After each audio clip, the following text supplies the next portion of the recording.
అమలు చేయడంలో ఇన్ని వాయిదాలు ఎందుకు? మా మహిళలకు ఇచ్చిన మాటని ఇన్నిసార్లు ఎందుకు పక్కకు జరుపుకుంటూ వస్తున్నారు?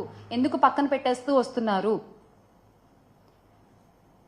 మహిళలనే కాదు, మహిళలు, రైతులు, విద్యార్థులు, నిరుద్యోగులు ఏ ఒక్క హామీ నెరవేర్చారండి? ఏ ఒక్క హామీ నెరవేర్చారు మీరు? నారా లోకేష్ గారు తీసుకుంటే టైం రాసి పెట్టుకోండి, డేట్ రాసి పెట్టుకోండి. 2025 మేము జాబ్ క్యాలెండర్ రిలీజ్ చేస్తున్నాం. లోకేష్ గారు టైం రాసి పెట్టుకున్నాము, డేట్ రాసి పెట్టుకున్నాము. ఎక్కడ సార్? గౌరవ విద్యాశాఖ మంత్రి గారు ఎక్కడ జాబ్ క్యాలెండర్? ఒకసారి ఆ వీడియో కూడా చూద్దాం.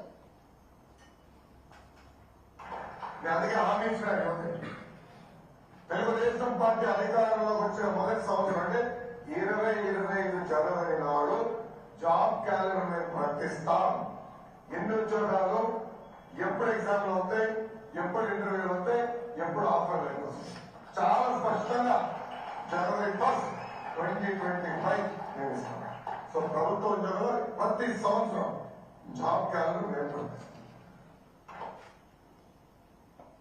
ఎన్ని ఉద్యోగాలు ఉంటాయి, ఎప్పుడు ఎగ్జామ్లు అవుతాయి, ఎప్పుడు రిక్రూట్మెంట్ లెటర్ వస్తుంది, ఇవన్నీ పక్కన పెడితే అసలు ఎప్పుడు ఈ హామీ వస్తుంది అని ఎదురు చూస్తున్నారు నిరుద్యోగులందరూ, రాష్ట్రంలో ఉన్న యువత అందరూ. యువగళం అంటూ, నిరుద్యోగ భృతి 3000 అంటూ మీరు చేసిన ప్రచారం ఎంతమంది యువతలో ఆశలు రేకెత్తిచ్చిందండి? ఈ రోజున ఆశలన్నీ నీరుగారిపోతున్నాయి.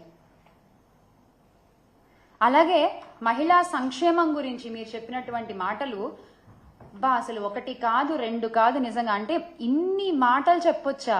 ఇంతలా నమ్మించొచ్చా?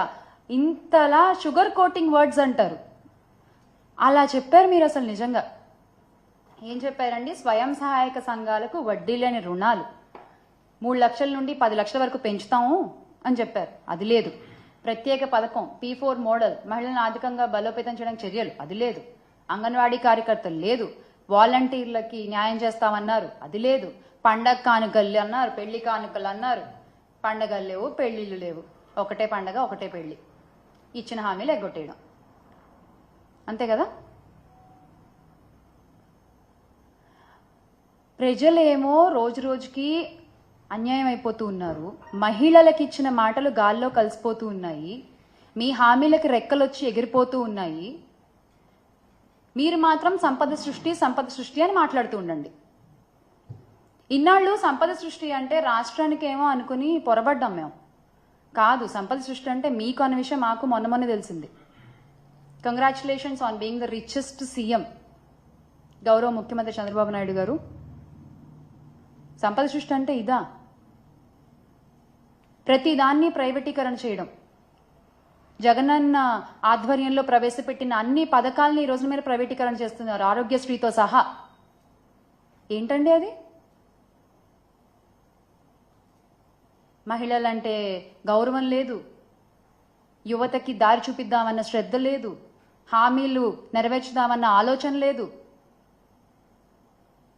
ఏంటయ్యా అంటే మళ్ళీ అంటే ట్రోల్ చేస్తారు, సీజ్ ద షిప్ అంటారు. ముందు ఈ ప్రాబ్లమ్స్ అన్నింటినీ సీజ్ చేయండి సార్, ముందు ఇవన్నీ సీజ్ చేయండి, ఆ తర్వాత మనం మాట్లాడుకుందాం దేన్ని సీజ్ చేయాలో. ఇంతమందికి మీరు సమాధానం చెప్పాలి, ఇంతమంది మీ సమాధానం కోసం ఎదురు చూస్తున్నారు. వాళ్ళ తరఫున వైఎస్ఆర్ కాంగ్రెస్ పార్టీ ఖచ్చితంగా నిలబడుతుంది, ప్రశ్నిస్తుంది, అడుగుతుంది. ఖచ్చితంగా మళ్ళీ ఆంధ్ర రాష్ట్ర ప్రజలందరూ కూడా